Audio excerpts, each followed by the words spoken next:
কুষ্টিয়া একটি ক্লিনিকে ভুল চিকিৎসায় নবজাতক মৃত্যুর অভিযোগ উঠেছে। আহাজারিতে ভেঙে পড়েছে পরিবার। সুচিকিৎসা না পেলেও সুবিচারের দাবিতে কর্মকর্তাদের দাড়ি নাড়ে ঘুরছে পরিবার। ক্লিনিক কর্তৃপক্ষের অস্বীকার। ময়নাতদন্ত সম্পন্ন করে ডিএনএ টেস্টের জন্য স্যাম্পল সংগ্রহ করে আদালতে প্রেরণের প্রক্রিয়া চলছে বলে পুলিশের দাবি। গত ৩ জানুয়ারি কুষ্টিয়ার এই ক্লিনিকে নিয়মিত চেকআপের জন্য আসেন সদর উপজেলার লাহিনী গ্রামের বাসিন্দা রমজান শেখের স্ত্রী রীতা খাতুন। দায়িত্বরত চিকিৎসক তাকে ওই দিনই দুপুর ২:৩০টায় সিজারের জন্য পরামর্শ প্রদান করেন। অপারেশন থিয়েটারে নেওয়ার পর একটি রোগীকে একটি ইনজেকশন দেওয়া হয়। এরপরই গর্ভের সন্তানটি মারা যায় বলে দাবি ভুক্তভোগী পরিবারের।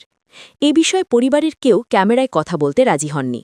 তবে অভিযুক্ত ক্লিনিকের মেডিকেল অফিসারের দাবি, চিকিৎসার অবহেলায় নবজাতকের মৃত্যু বিষয়টি সঠিক নয়। 7+ হয়ে গেছে, ওখানে আপনি কিভাবে চিন্তা করেন ওখানে 90 লিখছে, ওইটা কিভাবে আপনাদের কাছে মনে হয় যে ওই জিনিসটা একদম নরমাল?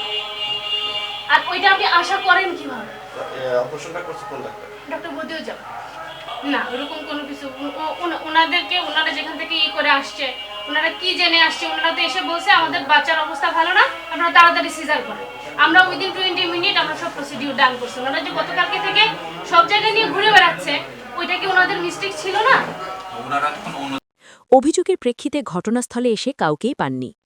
নবজাতকের ময়নাতদন্ত শেষে তার স্যাম্পল সংগ্রহ করে ডিএনএ টেস্টের জন্য প্রেরণ করা হবে বলে জানান এই পুলিশ কর্মকর্তা।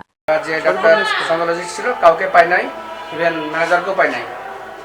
মেডিকেল অফিসার আছে ডাক্তার মাকসুদা, ওনার সাথে কথা বললাম। উনি বললো যে রোগী এখানে সিজার করছে, আমি এটা জানি, কিন্তু সিজার সময় ছিল না। এখন অভিযোগের বাদী সে বলতেছে যে আমার বাচ্চাটা মৃত্যু ছিল না, যখন বাচ্চা হয় তখন ওকে কান্নার শব্দ শুনতে পেয়েছে, কিন্তু বাচ্চা হওয়ার পর বলছে আচ্ছা মৃত্যু হয়েছে, আর এই বাচ্চাটা তার না সে বলে সে দাবি করতেছে।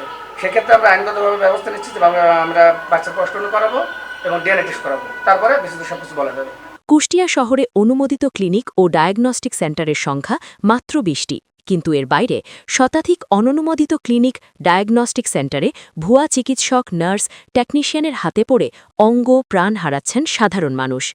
এসব বিষয়ে প্রয়োজনীয় পদক্ষেপ গ্রহণ করা না হলে বড় ধরনের বিপর্যয়ের আশঙ্কা সচেতন মহলের। CTC news, Kushtia.